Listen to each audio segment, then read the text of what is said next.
Hey guys, स्वागत है आपका हमारे YouTube channel code with Himanshu में। और आज हम इस वीडियो में अपने स्लिक स्लाइडर को शॉपिफाई में डायनेमिक करने वाले हैं। तो ये जो स्लिक स्लाइडर का स्टैटिक कोड है, ये हमने पहले से ही प्रिपेयर करके रख लिया है।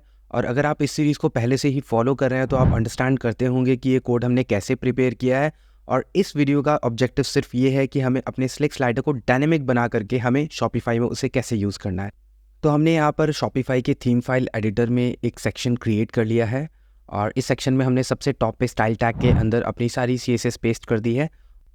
और अब हम अपनी HTML को अपने सेक्शन में पेस्ट करेंगे। तो चलिए कॉपी करते हैं और यहाँ हमने अपना HTML पेस्ट कर दिया है। अब हमने सेक्शन क्रिएट करके उसमें HTML और CSS ऐड तो कर दी है, और अब हमें ये सेक्शन कस्टमाइज़र में एक्सेस करना है। तो उसके लिए हमें ज़रूरत पड़ेगी स्कीमा की। तो जब आप सेक्शन क्रिएट करेंगे तो आपको सेक्शन में एक बाय डिफ़ॉल्ट स्कीमा मिल जाएगी, बट आपको क्या करना है, आपको यहाँ पर जो स्कीमा मैं आपको डिस्क्रिप्शन में शेयर करूँगा उसको एज इट इज़ यहाँ पर कॉपी पेस्ट कर लेना है। तो चलिए अब हम सेटिंग्स क्रिएट कर देते हैं। और सेटिंग्स का मेन पर्पज़ ये है हमारे क्लाइंट की लाइफ को बहुत बहुत आसान बनाना। और ये सेटिंग्स ही हैं जिसकी वजह से हमें कस्टमाइज़र में इतने सारे इनपुट ऑप्शंस मिलते हैं।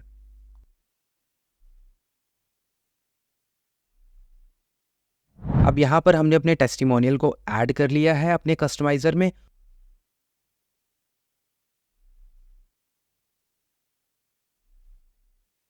और इसको सेव करते हैं।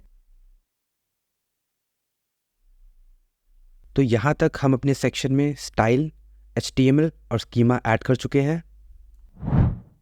स्लिक स्लाइडर की सीक्वेंस को कॉपी कर लिया है और हम जाएंगे थीम डॉट लिक्विड में और यहाँ पर हम इसे पेस्ट कर देंगे। थीम डॉट लिक्विड वो फाइल है जहाँ से हमारी थीम का एग्जीक्यूशन शुरू होता है, और हमें अपने CDN को थीम डॉट लिक्विड के अंदर हेड टैग के अंदर पेस्ट करना है।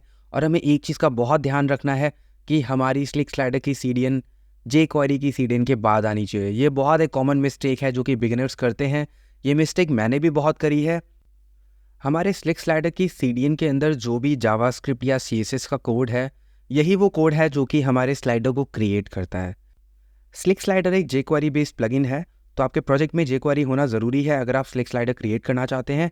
इसीलिए मैं आपसे कह रहा हूँ, आपको इस चीज़ का बहुत बहुत ध्यान रखना है कि जहाँ पर भी आप स्लिक स्लाइडर की CDN यूज़ कर रहे हैं उसके ऊपर आपको jQuery की CDN यूज़ करना ज़रूरी है। तो चलिए अब हम स्लिक स्लाइडर की सेटिंग्स को अपने सेक्शन में ऐड करते हैं। और ये सेटिंग्स ही हैं जो कि हमारे स्लिक स्लाइडर को कस्टमाइज़ करती हैं। हम ऑलरेडी इस सीरीज़ में इन सेटिंग्स के बारे में बात कर चुके हैं, इन प्रॉपर्टीज़ और उनके अलग अलग एट्रीब्यूट्स की बात कर चुके हैं। तो हम एज इट इज़ कोड को यहाँ पर पेस्ट करेंगे। ये जो स्लिक स्लाइडर की सेटिंग्स हैं ये हमेशा HTML के बाद आनी चाहिए। तो यहाँ तक हम दो तरीके की सेटिंग्स की बात कर चुके हैं। पहली सेटिंग्स है जो कि स्लिक स्लाइडर की, जो कि हमने अभी ऐड करी थी। और दूसरी सेटिंग्स है जो कि हमारे शॉपिफाई के स्कीमा की सेटिंग्स हैं, जो कि हमें कस्टमाइज़र में एक्सेस देंगी कि हम इनपुट फील्ड्स को क्रिएट कर सकते हैं। मैं आपको बहुत रेयर केसेस में कहूँगा कि आप चीज़ों को मेमोराइज़ करिए, बट आप इस फॉर्मेट को ज़रूर मेमोराइज़ कर लीजिए। तो जनरली जो सेटिंग्स होती हैं उन सभी में ये 4 फील्ड तो होती ही हैं। टाइप का मतलब है कि आप किस तरीके का इनपुट लेना चाहते हैं। ID वो एक वेरिएबल है जिसमें वो इनपुट स्टोर होगा, और हम इसी वेरिएबल को यूज़ करेंगे उस इनपुट को एक्सेस करने के लिए जो कि आपके क्लाइंट ने या आपने अपने कस्टमाइज़र में वैल्यू एंटर करी है। डिफ़ॉल्ट एक डिफ़ॉल्ट वैल्यू है, लेबल भी शो करेगा आपकी इनपुट फील्ड के ऊपर, जो कि आपके क्लाइंट को या आपको कस्टमाइज़र में बताएगा कि इस इनपुट का क्या यूज़ होने वाला है। सेटिंग्स के अंदर जो कुछ भी होता है वो एक की वैल्यू पेयर है, तो आपको ध्यान रखना है कि जो भी कीज़ हैं वो स्मॉल लेटर्स में होनी चाहिए। तो हमारे सेक्शन की सेटिंग्स के अंदर हमने ये टेक्स्ट एरिया टाइप के इनपुट फील्ड क्रिएट कर दी है, जिसकी वैल्यू जो हमने ID क्रिएट की थी उसमें सेव हो जाएगी। और अब हम आगे देखेंगे कि किस तरीके से हम इस इनपुट वैल्यू को एक्सेस कर सकते हैं। तो चलिए हम यहाँ से ये स्टैटिक टेक्स्ट हटाते हैं और हम ये फॉर्मेट फॉलो करेंगे, section dot settings dot value of ID, और हमारी ID है हेडिंग। हमने जो स्कीमा में टेक्स्ट एरिया टाइप की इनपुट फील्ड क्रिएट की थी उसमें जो भी वैल्यू हम कस्टमाइज़र में इनपुट करेंगे अब वो यहाँ पर आ जाएगी। ये लिक्विड लैंग्वेज है और ये सर्वर साइड एग्जीक्यूट होती है। अब यहाँ पर मुझे आपकी थोड़ी ज़्यादा अटेंशन चाहिए। स्कीमा में 2 तरह की सेटिंग्स होती हैं। Number 1 section settings, number 2 block settings.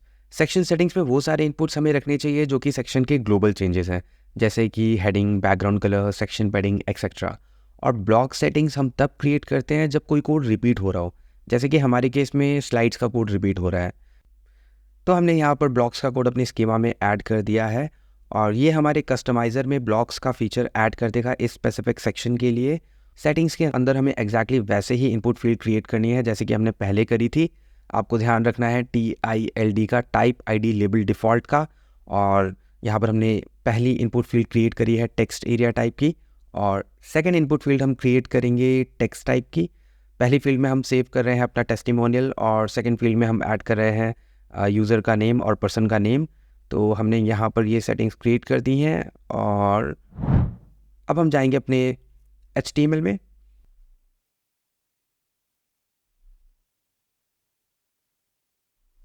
तो यहाँ पर हमारे स्टैटिक HTML कोड में हमारे पास टोटल 3 स्लाइड्स हैं, तो हम उनमें से 2 को डिलीट कर देते हैं क्योंकि स्लाइड्स का कोड रिपीट हो रहा है।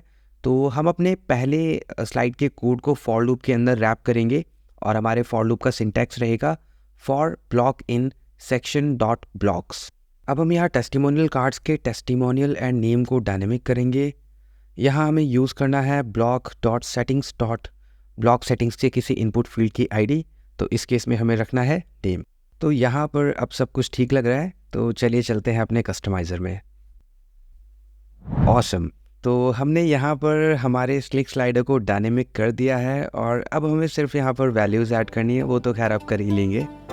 तो see you in the next video, stay tuned.